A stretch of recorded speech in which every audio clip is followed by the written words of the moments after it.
This is the Alta Slobadka number 2. Before we get into our main focus, which is to understand his educational methods and how, in fact, he created so many Gedolim, a staggering amount of yeshivas and Gedolim from Mitachas Yada from him, let's try to understand a little bit more just about his history. He was born in Tafresh Tes, which is 1848, in the town in Lita in Lithuania called Rysin. And of course, he was nifter on Chavtet Shvat, the 29th of Shvat. Anybody who wants to know his yards, it is in Hebron itself, in Tafresh Pei Zayin, which would be 1927. That was after he founded. He moved. The Slobadka Yeshiva continued until the war in Lithuania, and he founded the Hebron Yeshiva in Hebron, etc. He was notable to say, like many leaders, Yasam.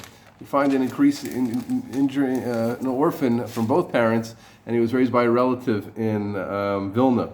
By the way, just as a side point, I've noticed that many Lavdil non-Jewish leaders, secular leaders, and Torah leaders were in fact Yisomim. So that's something to think about. In Tafresh Lamed Aleph, 1870, became close to the altar of Kelm. Simcha Zissel of Kelm himself was one of the main Talmidim of Rabbi Yisrael Salanter. We know that the Alter had what to do with the Yisrael Salanter. I don't know if he was a Talmud of his, but he was definitely a Talmud of the Alter of Kelm.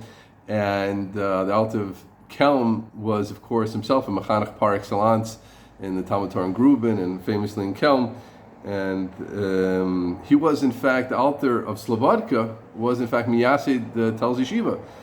And he didn't run it for long, but Rosh Yeshiva Eliezer Gordon would misyayitz with him a lot, would take advice from him a lot, and he was also Miyasid, founded one of the central kolim in Lithuania, the famed Kovna Kolo. Kovna and Slobodka. Slobodka, I think, is really a neighborhood of Kovna. It was across a bridge.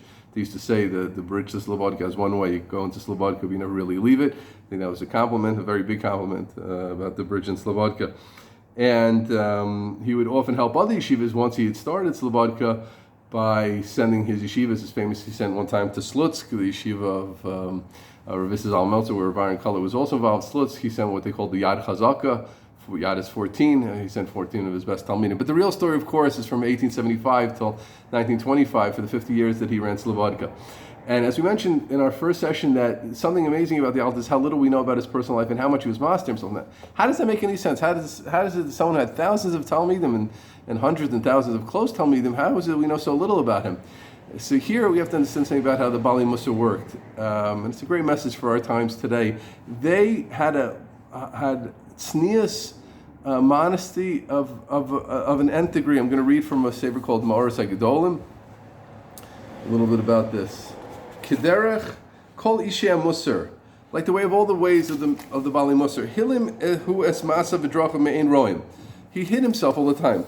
V'salech kol yom v'hetznei v'hester. He was always b'tznius. V'ulai odif flilasos b'zem echer. Maybe even went further than ad shlo hikiru klal. We don't know anything about him. Kimad eni sheshe yodei l'sapar malichosav. No one can even talk about what he did, not just his history.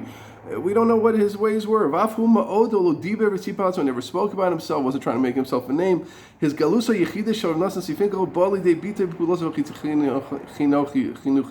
the only thing we know about him was we know what he did education. We see the tremendous things that he produced, so it must be something was going on that and he couldn't hide that. Look, he made all the gedolim. This was the main thing we saw by him. Tznius. Never published anything. Below Kinan lo shum Torah, he didn't have his official name. He wasn't a Rabbi Gaon. He wasn't connected to anything. It was never him. He always made it look like someone else was doing the job. To hide behind others. He didn't let anybody write about him. He didn't say anything about him. Not to talk about what he did.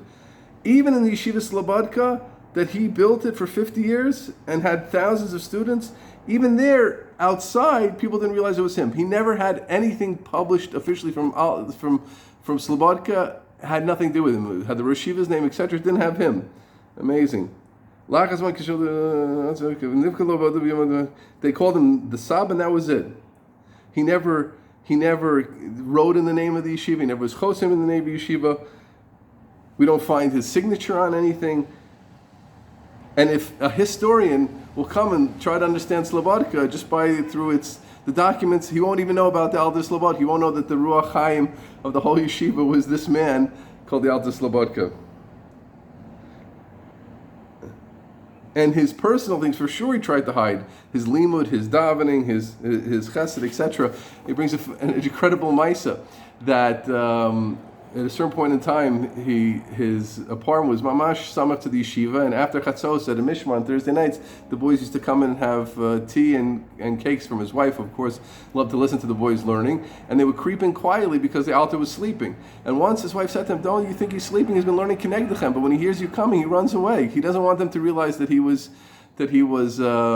learning together as they were learning the base measures with full love for his talmidim, but he's hiding himself all the time." And in fact, it brings the Rav Naftali Trupp, we mentioned last time, was one of the greatest Rosh Yeshivas in Europe. They used to walk together, and they would speak ba'omek halacha, and the Alter was nechshav an Eloi in his youth, and he was nechshav a Gaon ba'alacha, and he would speak to Naftali in learning, but when someone else would come by, he would quickly change the conversation, that no one should see that aspect of him. And in fact, if you would say this Talmidim was a Gaon b'halacha in the classical sense that the word is used today, they would probably say it was an exaggeration, because that's not what he showed, that's not what he wanted to get across, that wasn't his point. And I always love to speak about this in this format and others, because it's so against our world today. Please appreciate, friends, how much our world is yard playim in this area. The idea of a person being tzanua, being hidden, not getting his name out. Think about the term selfie. What does that mean? Selfie. I saw a t-shirt the other day, believe in your selfie. This is the world we live in, and we're sunk in it. And if we don't actively combat it and take lessons from people like the Alter, we'll just get more and more chitoniistic, chas v'shalom. We see someone like the Alter who lived in a world of privacy, lived to learn of tznius, lived in a world of walking with the Rebbeinu Shalom. Tzneilchas im Hashem Elokecha. He walked with the Rebbeinu Shalom, and from that inner world of walking with Hashem, that's how he changed the whole outside world, and the whole Jewish world was affected by him and his Talmidim.